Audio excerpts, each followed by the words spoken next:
It took me 3 years, like 1, 2, 3, to eliminate wheat from my diet. Because 1, I was addicted to it, and 2, it was everywhere, and everyone around me was having some form of wheat. It was not cake, it was bread, it was chapati, it was mandazi, it was samosa, it was some form of wheat, and that made it really hard for me to eliminate it from my diet.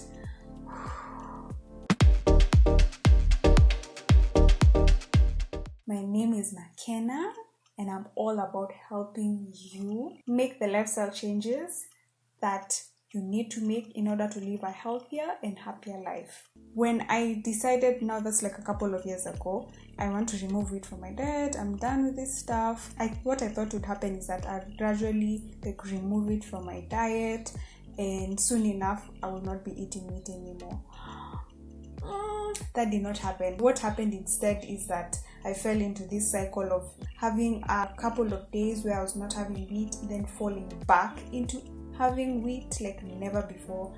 I felt like during those 3 years I consumed more wheat than I ever have in my whole life. That's what I think, because I was literally like eating wheat at any opportunity I had. I ate wheat when I was happy. I had something that had wheat when I was sad, and also for no apparent reason. I could not go to bed without having something that has wheat. And I remember there are several mornings I woke up and there were crumbs on my bed. Why? Because I fell asleep as I was eating something that had wheat. I remember thinking to myself, like, I feel like a drug addict. Like, I feel so addicted to this stuff. Like, I can't stop. At that point, I didn't know much concerning like food addictions and all. That kept happening until I read a book called Wheat Belly. Yes, a book called Wheat Belly. So the book is by William Davis, and it talks about the struggle I was having. It was able to explain to me why I was struggling that much to remove it from my diet. I did feel a sigh of relief knowing that, this is something that happens to other people. I am not alone. This is normal that some people are affected by wheat to this extent. And knowing that helped me chart a better way forward for myself, because I had been trying a lot of stuff that was put out in the World Wide Web on how to overcome food addictions, and most of that stuff was not working. So after reading the book and understanding those facts that wheat addiction is real and it affects some people, it made it easier for me to overcome.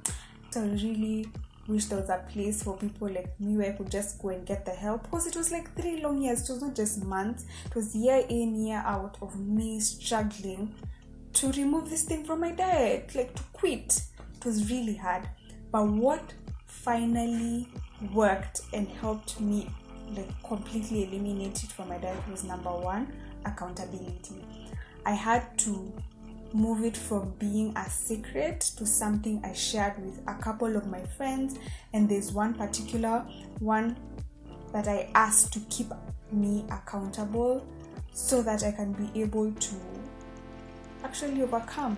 And that's what really worked for me, getting accountability. And then number 2 was praying, especially the times when now my accountability partner was not around.